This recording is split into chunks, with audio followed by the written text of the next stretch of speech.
So, welcome back to another episode of the Self-Development with Tactics podcast. Today, another day of me where's my mouse? There's my mouse.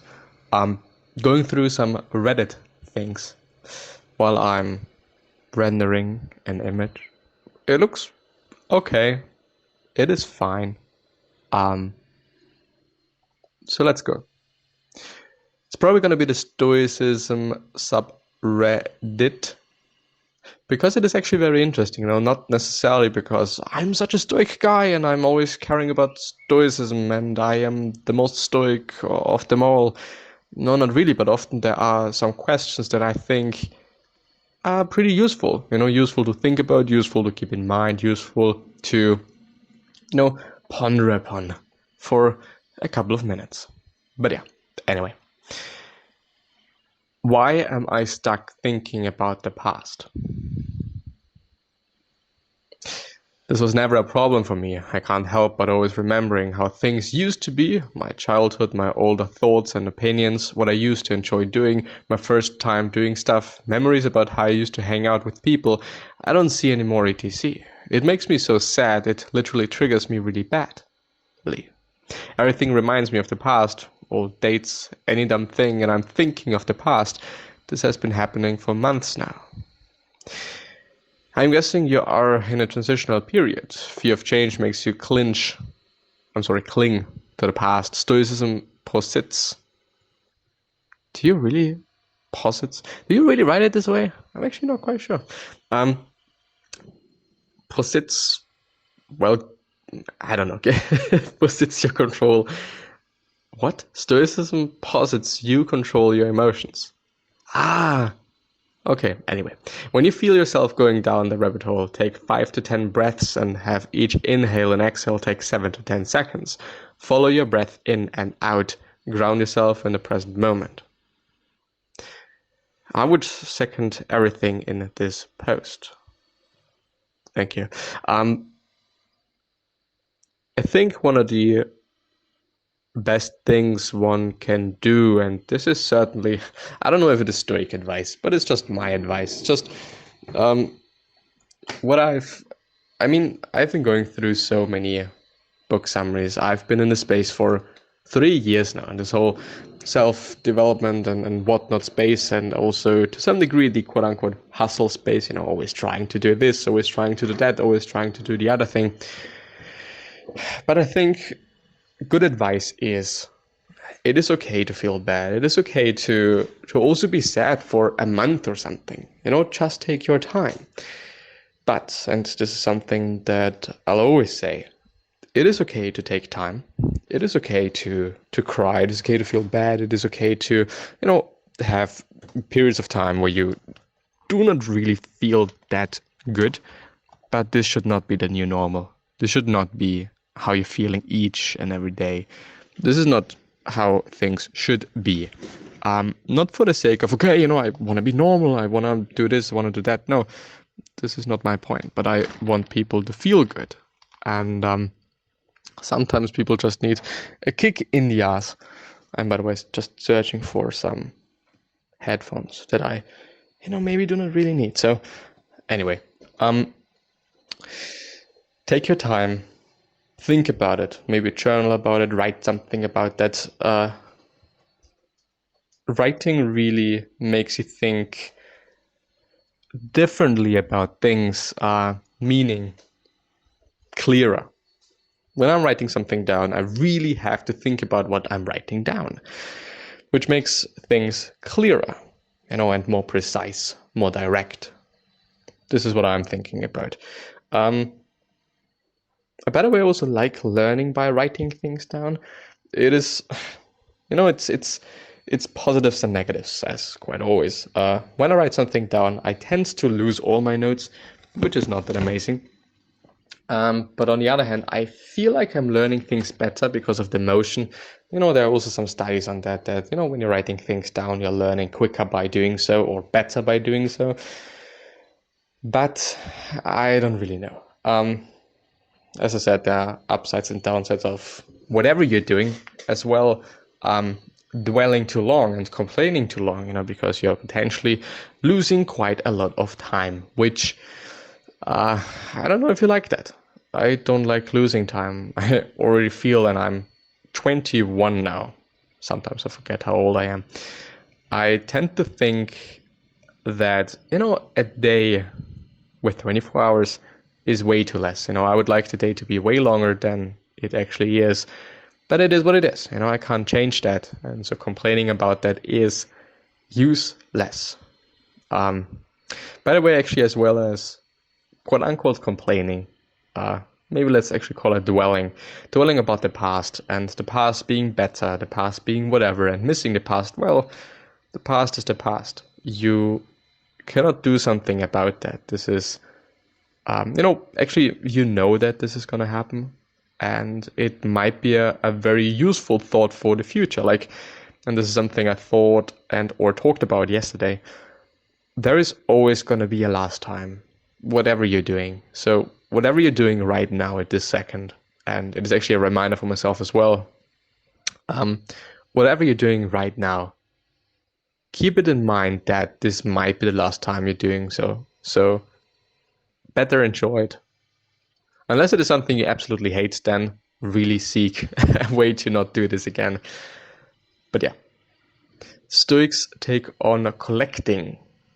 Let's actually refresh the page to see what new things we're having here. New Stoicism. Some quotes by Dan Miller.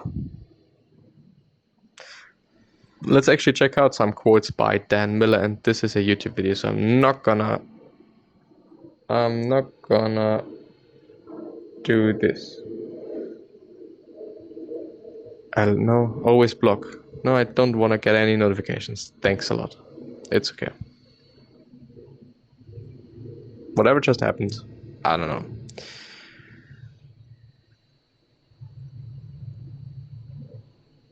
How did Stoics release their negative emotions? This is actually a very good question, because it always, and also for me, it to some degree it seems like, and this probably and for sure is totally wrong, because Stoicism is a philosophy, and the Stoics were no gods, they were just humans as well. One can really see this when they basically talk and think and preach about the same things that we think about meaning. Stoicism has been there for, I think, 2,000 years or something. I am not quite sure about the dates, but we still have the exact same problems as they had 2,000 years ago. So on one hand, we can say, okay, we did not grow whatsoever. On the other hand, we could say, well, these are just humans and they had the same problems as we had. So it is fine to mess up from time to time. They for sure also did. There might not be any recordings of that.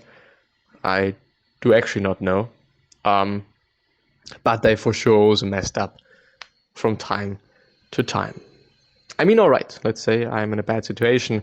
Maybe something bad happened. But instead of crying or complaining or feeling frustrated, I just did what I could to lessen the bad. That is good, right? But essentially what I'm doing is ignoring my emotions and just continuing doing what I can. Will I explode one day if I keep on doing this? I also think, just a little side note to what I was saying before, I don't necessarily think that this is what Stoicism is about. I don't think that Stoicism is about bottling up your emotions and being unhappy all the time and whatever. This is not the point of Stoicism, I believe. So, I don't know, seek a way that fits your lifestyle and that does not hurt either you nor anyone else. The trick is you deal with the negative emotions not by ignoring them, but by dealing with them and getting past them. I have a lot of conversations with myself that go along the lines of, why are you so mad about this? Is this preventing you from having an excellent life? And so on and so forth. I think it is a very good question. We get caught up in things very easily. Actually maybe also journaling and writing things down makes things clearer, as I was talking about it before. Sometimes, well, I would actually say quite often, we think about certain things in a certain way that may actually not really be the truth and what reality is like. It's just in our heads. It's just what we believe. It's just our worldview. And this definitely is also dealing with emotions and getting past them, seeing the reality, seeing what things really are, and then working on that. I think we can't really work on something that we do not see, which might also be, or which definitely is the case for addictions as well. I mean, when I'm really addicted and I don't see it, probably not going to do anything about that.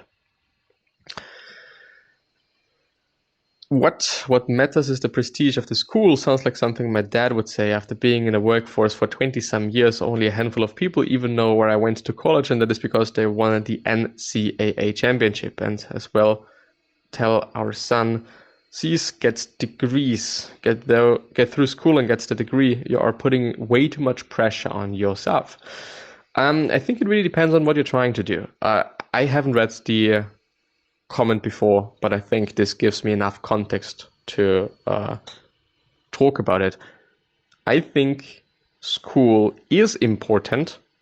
It's not as important as health, by the way. But it also really depends on what you're trying to do and what you want to do in your life. Of course, when you're willing to be a lawyer, I don't know. I would believe that having graduated from a university, college, whatever, that is very prestigious, it is always going to be good. Not only as a lawyer, but it's probably whatever job you're trying to do, this is always going to be kind of good. This is just what society is about or is like. They value certain things more than some other things for whatever reason, just because it is prestigious, not necessarily because it is better than something else. Anyway, this is a whole discussion for another episode. But when you're trying to be an influencer, well, you should probably give a shit about that. So, yeah. Also, it's just an outside thing. The society thinking about certain schools and certain universities thinking about a certain university in a certain way, it's just something we cannot control. It is what it is. We have to live with it, and we have to make the best out of it. Complaining is not a good option here.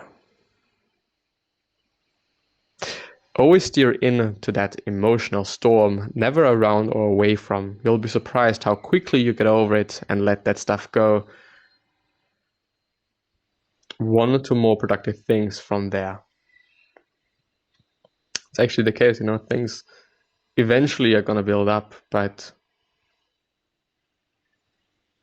this is the last thought here, it is about dealing with them, period. And with that being said, I'm going to end the episode here. See you soon. Bye-bye.